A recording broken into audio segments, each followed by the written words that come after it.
नमस्कार, मैं डॉक्टर श्रद्धा रघुवंशी आज आपके साथ जुड़ रही हूँ सनातन धर्म ऐप के माध्यम से। आप सबका स्वागत करती हूँ और धन्यवाद करती हूँ कि आप सब हमारे साथ जुड़े हुए हैं। सनातन धर्म ऐप ये एक ऐसा माध्यम है जो सनातन धर्म और हमारे धर्म के बारे में और उससे जुड़े धर्म ग्रंथ के बारे में कुछ विशेष ज्ञान हमें प्रदान करते हैं। आज हम बात करने वाले हैं ऋग्वेद के बारे में। ऋग्वेद के बारे में जब हम बात कर रहे हैं तो सबसे पहले ये जानना ज़रूरी है, सबसे पहले ये पहचानना ज़रूरी है कि ऋग्वेद क्या है, ऋग्वेद की उत्पत्ति कहाँ से है, उसकी पूर्व भूमिका क्या है। तो हम आज बात करेंगे ऋग्वेद की पूर्व भूमिका के बारे में। ऋग्वेद भारतीय संस्कृति को जानने पहचानने का एक ऐसा माध्यम जिसके द्वारा हम प्राचीन भारत की सामाजिक, धार्मिक, आर्थिक और साथ ही साथ मानवीय संस्कृति, मानवीय पुनरुत्थान को समझ सकते हैं, जान सकते हैं। वेद जो शब्द है वो अपने आप में एक विशेष, एक उत्तम और सर्वश्रेष्ठ ज्ञान को लेकर चलता है, ये हम सब जानते हैं। वेद ये शब्द जो है संस्कृत धातु विद पर से बना हुआ ये शब्द है। विद का अर्थ होता है जानना, पहचानना, किसी विशेष वस्तु का ज्ञान प्राप्त करना। यही है माध्यम वेद का, यही है आधार वेद का।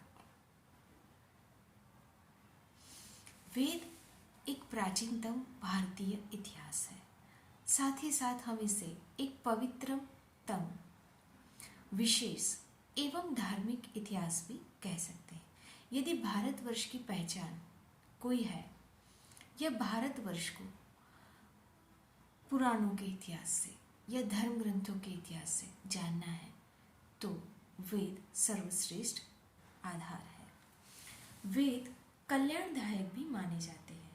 कल्याणदायक इसे इसलिए कहा जाता है क्योंकि न केवल ये धर्म के बारे में हमें ज्ञान प्रदान करते हैं किंतु मानवीय विकास में, मानवीय जीवन में आने वाली परिस्थितियाँ, समस्याएं, इन सभी समस्याओं से जूझने के मार्ग वेद के द्वारा हमें मिलते हैं। वेद से हमें इसके आधार, इसके मूल, साथ ही साथ इन समस्याओं के निराकरण, इन समस्या के उपाय, ये सभी हमें वेद के माध्यम से मिलते हैं। वेद को श्रुति ज्ञान भी कहा जाता है।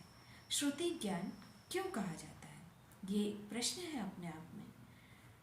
जब हमारे ऋषि मुनि ध्यान की अवस्था में रहते थे उस समय उन्हें किसी विशेष प्रकार की आवाज़ें या देववाणी या आप कह सकते हैं आकाशवाणी सुनाई देती थी।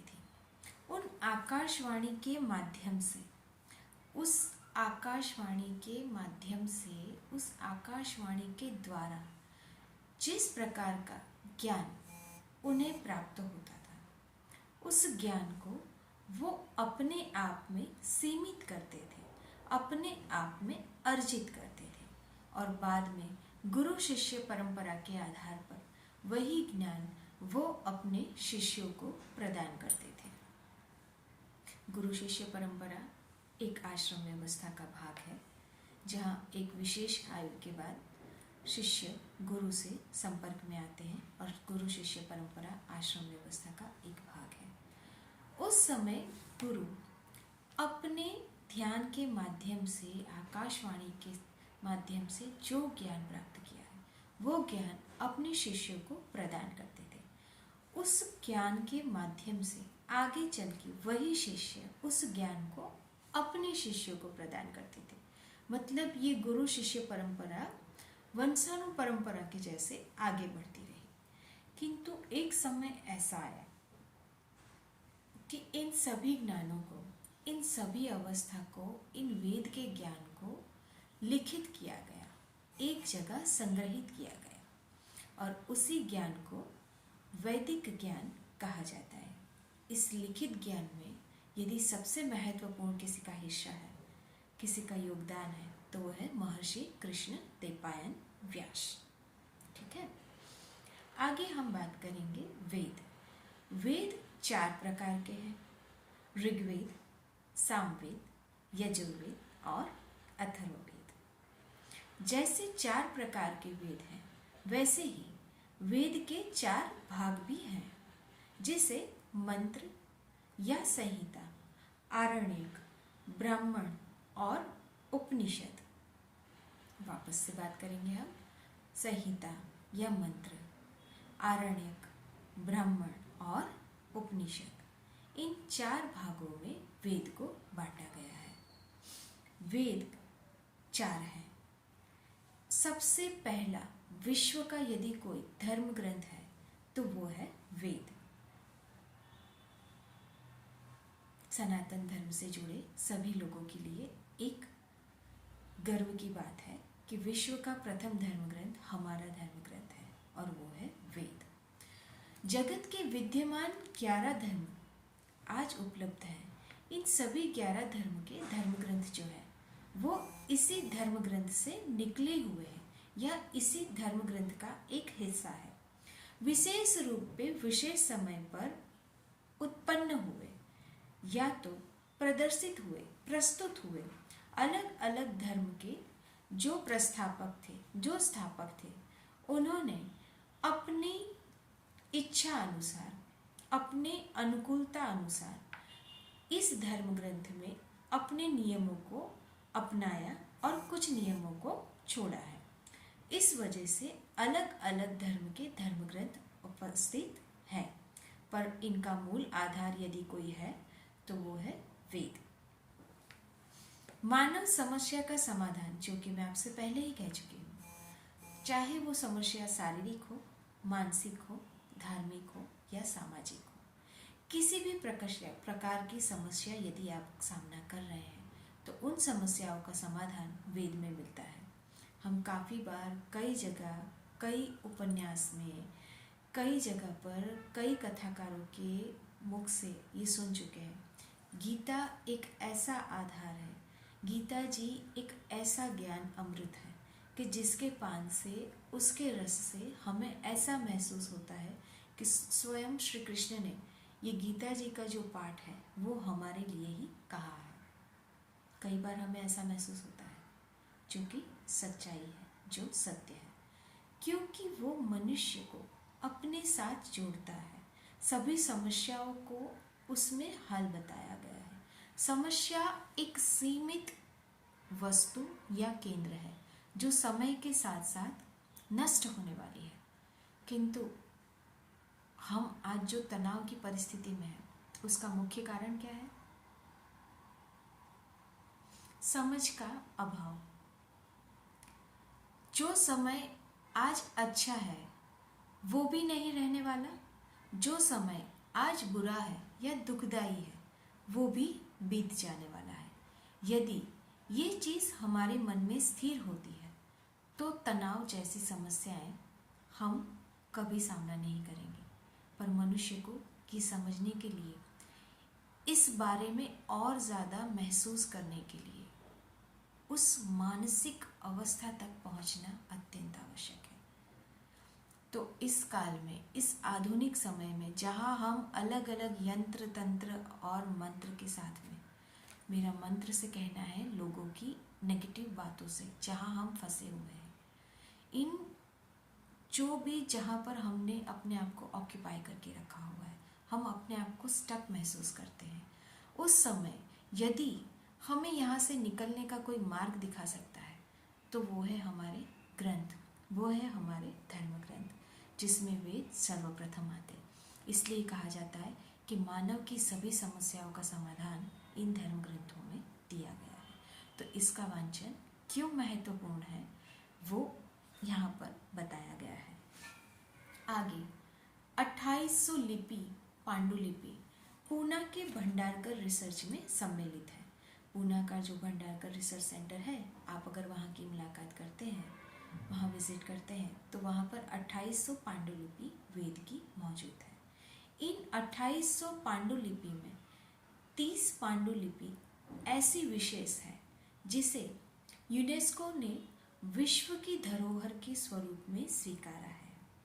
अगेन, सनातन धर्मवासियों के लिए, सनातन धर्म को ज्ञात करने वाले, अपनाने वाले उन सभी के लिए ये गर्व की बात है। यूनेस्को जैसी संस्था ने सांस्कृतिक धरोहर के स्वरूप में, मानव विकास के उत्थान के स्वरूप में इन 30 वेद की पांडुलिपियों को स्वीकारा है, जिसमें से 28 नंबर ऑफ 28 जो पांडुलिपि है वो ऋग्वेद की है, जो हमें ऐसा प्रदर्शित करती है कि मनुष्य को वापस खड़ा करने के लिए, मनुष्य को वापस से उस अवस्था में, उस उपरोक्त उच्चतम सर्वश्रेष्ठ स्टेज पर पहुंचाने के लिए ऋग्वेद की ये पांडुलिपियां बहुत ही महत्वपूर्ण है। अब हम बात करेंगे ऋग्वेद, सामवेद, यजुर्वेद और अथर्ववेद के बारे में। ऋग्वेद का जो मुख्य विषय है वो मुख्य विषय क्या है? ऋग्वेद का जो मुख्य विषय है वो है धर्म। सामवेद का जो मुख्य विषय है वो है काल। यजुर्वेद का जो मुख्य विषय है वो है मोक्ष। अथर्ववेद का जो मुख्य विषय है वह है अर्थ। इन 4 भाग में इन 4 वेदों को बांटा गया है। सर्वप्रथम जब वेद लिखित हुए थे तब उसका मूल प्रकार, मूल भाग एक ही था, वो था ऋग्वेद। किंतु समय रहते इसके विशेष अभ्यास के लिए, हरिओम, विशेष अभ्यास के लिए, उच्चतम ज्ञान के लिए और गहराई से समझने योग्य इस शास्त्र को बनाया जा सके, इसलिए इसे 4 भागों में बांटा गया और वो 4 भाग हमारे समक्ष हैं, जिनके नाम ऋग्वेद, सामवेद, यजुर्वेद और अथर्ववेद है। इन वेदों को अलग अलग भागों में बांटने के साथ साथ अलग अलग विषयों में भी बांटा गया है, जिनका विशेष अभ्यास करके हम अपनी सभी प्रकार की समस्याओं का निराकरण पा सकते हैं। आगे बात है ऋग्वेद की।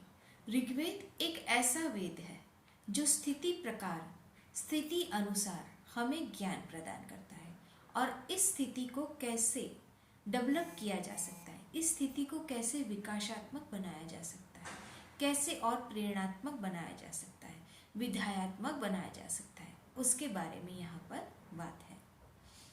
आगे, ऋग्वेद जो है ये किस प्रकार का वेद है? मूलतः ऋग्वेद जो है वो देव देवियों की स्तुति का ग्रंथ है। देव देवियों की प्रार्थना से संग्रहित एक ग्रंथ है, जिसमें प्रार्थना, मंत्र, स्तोत्र आदि का संग्रह है, ऐसे हम कह सकते हैं। एक उक्ति है, रुच्यते स्तूयन्ते अनन्या इति रुक, अर्थात देवताओं की स्तुतियों के लिए गाई गया या गाया गया जो प्रार्थनाओं का वेद है वो है ऋग्वेद। अर्थात देवताओं की जिसमें स्तुति मौजूद है, देवता और देवियों की जिसमें प्रार्थना है, वैसा एक ग्रंथ है, वैसा एक वेद है जिसे हम ऋग्वेद के नाम से जानते हैं। ठीक है, इस ऋग्वेद के जो ऋत्विक है अर्थात जो महर्षि है उसे होता या तो होत्र के नाम से जाना जाता है। ऋग्वेद का महत्व भाषा की दृष्टि से बहुत ही विशेष है। क्यों विशेष है? ऋग्वेद जो है वो संस्कृत में लिखा गया है। संस्कृत जो भाषा है वो बहुत ही प्राचीन और विशेष भाषा है, जिसे देव भाषा भी कहा जाता है। इसलिए ऋग्वेद भाषा की दृष्टि से महत्वपूर्ण और उच्चतम कक्षा में है। साथ ही साथ ऋग्वेद के जो ब्राह्मण हैं वो ऐतरेय और सांख्यायन, इस प्रकार के 2 हैं। ऋग्वेद के आरण्यक जो है वह भी ऐतरेय और सांख्यायन है। ऋग्वेद का जो उपनिषद है वो ऐतरेय उपनिषद और कौशितकी उपनिषद, ये 2 उपनिषद हमें ऋग्वेद में से प्राप्त होते हैं। महर्षि पतंजलि के अनुसार ऋग्वेद की कितनी शाखाएं हैं? तो ऋग्वेद की 21 शाखाएं हैं, किंतु चरण व्यूह में 5 शाखाओं का उल्लेख मिलता है कि ऋग्वेद की 5 शाखाएं हैं। कौन सी 5 शाखाएं? तो वो है शाकल, वाष्कल, आश्वलायनी, सांख्यायनी और मांडुकायनी। ऋग्वेद का जो समय है, ऋग्वेद के अस्तित्व में आने का जो समय है वो 1500 से 1000 BC का है। इसकी उत्पत्ति छंद चरण से युक्त है, देव स्तुति युक्त है। मूलतः इसमें वैदिक देव स्तुति की गई है, या तो वैदिक देव स्तुति का महत्व बताया गया है। इसका संकलन महर्षि कृष्णदेवपायन इसका संकलन महर्षि कृष्णदेवपायन व्यास ने किया है। पुरोहित के समीप इनका उल्लेख होता या होत्र के स्वरूप में है। ऋग्वेद में महिलाओं के बारे में भी बातचीत है। ऋग्वेद में महिलाओं का भी उल्लेख मिलता है। उन महिलाओं के नाम निम्नोक्त है: अपारा, मुंडा, घोषा, राची, विश्वारा। ऋग्वेद में अलग अलग 10 मंडलों का उल्लेख है। इन 10 मंडलों में सूक्त की रचना की गई है। एक सूक्त में कम से कम 3 मंत्र और ज्यादा से ज्यादा 100 मंत्रों का संग्रहण मिलता है। मूल सूक्त 1017 है। कुल सूक्त मिलकर 1028 है। ऋग्वेद का ये उल्लेख है। मंत्रों की संख्या यहाँ पर 10,600 है। ऋग्वेद में नदी, पर्वत आदि का भी उल्लेख है। तो ऋग्वेद में जिन नदियों का उल्लेख हुआ है उनके नाम है सरस्वती नदी, नदीतम, गंगा नदी और यमुना नदी। गंगा नदी का उल्लेख 10वें मंडल में किया गया है। इंद्र का उल्लेख, इंद्रदेव का उल्लेख 250 बार ऋग्वेद में किया गया है। इंद्रदेव को ऋग्वेद में पुरंदर नाम से बुलाया गया है। पुरंदर मतलब जो शत्रुओं का नाश करता है, जिसने शत्रुओं का विनाश किया है, वैसे जो है वो है इंद्रदेव। ऋग्वेद की जो शाखाएं हैं वो कितनी है? साकल में 1017 सूक्त है, बालखिल में 11 सूक्त है और वाशकल में 56 सूक्त है। पर वाशकल की ये 56 सूक्त उपलब्ध नहीं है। 10 मंडल हमने आगे बात की। ऋग्वेद के 10 मंडल हैं। इन 10 मंडल में न केवल देव देवियों की स्तुति और मंत्रों के बारे में ज्ञान है, किंतु सामाजिक परिस्थितियों के बारे में, मानव विकास के बारे में भी बात है। साथ ही साथ ऋग्वेद का जो उपवेद है वह है आयुर्वेद। आयुर्वेद होने की वजह से यहाँ पर अलग अलग औषधियों के बारे में भी हमें ज्ञान मिलता है। इन औषधियों के स्वरूप में मुख्य औषधि सोमरस का उल्लेख, सोम नाम की औषधि का उल्लेख ऋग्वेद में मिलता है। हमने अलग अलग धार्मिक कार्यक्रम में, धार्मिक विषयों में, धार्मिक फिल्मों में सोम इस शब्द का उल्लेख या इस शब्द की जो प्रस्तुति देखी है वो निम्नतर रूप से नकारात्मक रही है।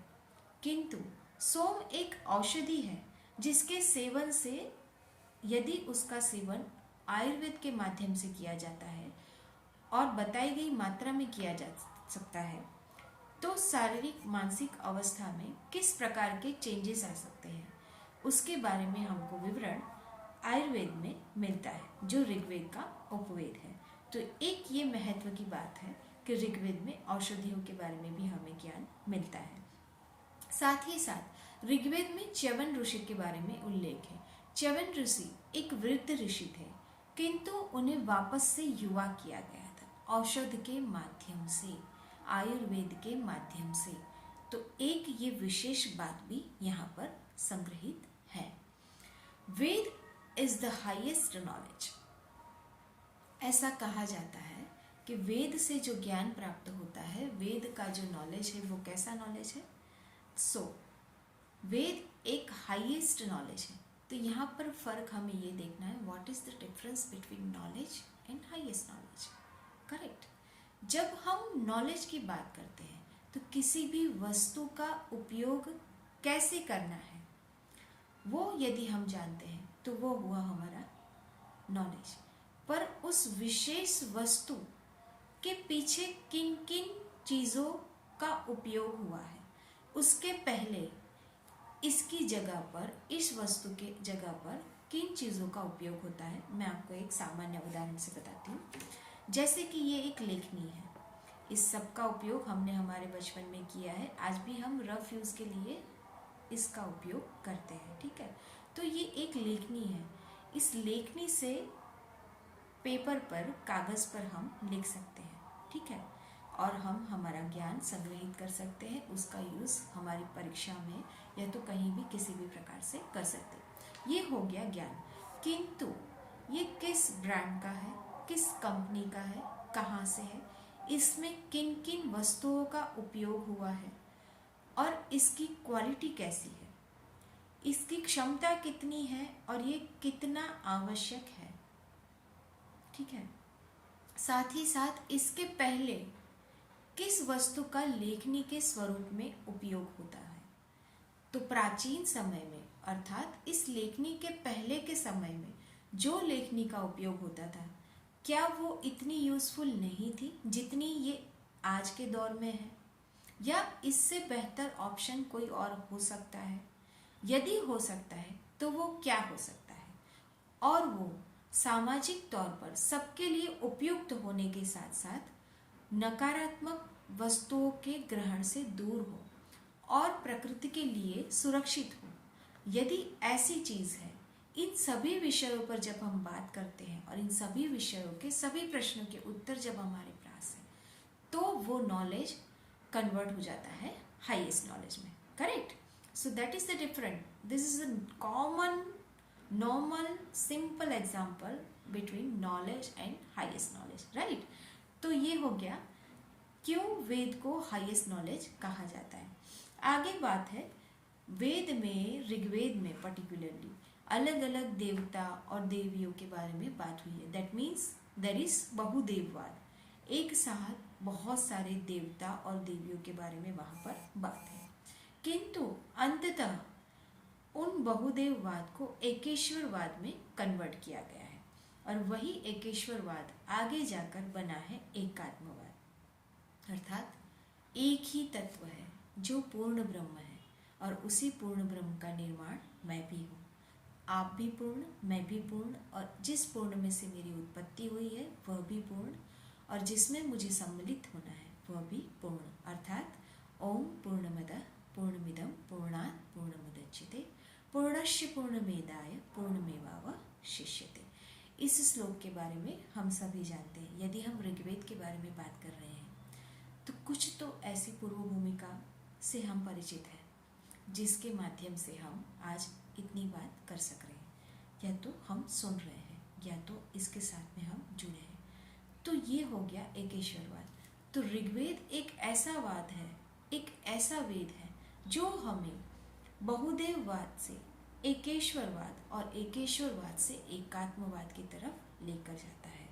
ऋग्वेद जो नासदीय सूक्त में परिणमित होता है, तब हमें निर्गुण ब्रह्म के बारे में ज्ञान देता है।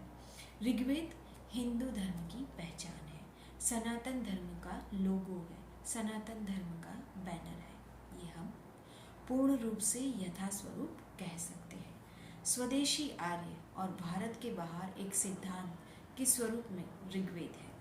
ऋग्वेद के संदर्भ में यदि हम बात करते हैं तो बहुत सारी बातें हैं। ऋग्वेद में अलग अलग देव देवियों के बारे में बात हुई है, साथ ही साथ सौर, वायु, जल, अग्नि, इन सभी देवताओं के बारे में भी बात हुई है। इनकी विशेषता के बारे में, इनकी ग्रहणता के बारे में, इनकी पूजन के बारे में भी बात हुई है। होम, हवन और यज्ञ के माध्यम से हम किस प्रकार से हमारी शारीरिक मानसिक अवस्था को बेहतर कर सकते हैं, हमारे तनाव को कम कर सकते हैं, इन सभी बातों के बारे में ऋग्वेद में उल्लेख मिलता है। जब हम वसंत पूजा का आयोजन करते हैं, वसंत की आगमन की तैयारी करते हैं, वसंत को अपने यहाँ प्रलोभित करने के लिए, अपने यहाँ आगमन देने के लिए जब हम पूजा का आयोजन करते हैं, उस पूजा में भी ऋग्वेद का जो ज्ञान है, ऋग्वेद के पाठ को आवश्यक माना गया है।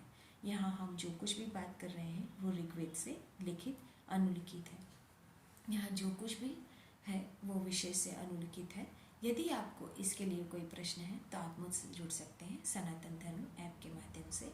सनातन धर्म ऐप को हमारे साथ जोड़ने के लिए आप और मैं, उनके बीच में जो मीडिएटर है वो है सनातन धर्म। तो मैं इस ऐप का धन्यवाद करती हूँ, बहुत बहुत आभार करती हूँ कि आपके माध्यम से मैं लोगों के साथ में जुड़ सकी हूँ और अपने विचार आपके समक्ष रख सकी हूँ। यदि आपके कोई प्रश्न है तो आप अपने प्रश्नों के साथ उपस्थित हो सकते हैं। आपके प्रश्नों को हल करने का मैं अपनी तरफ से पूर्ण स्वरूप से प्रयास करूँगी। नमस्कार, धन्यवाद।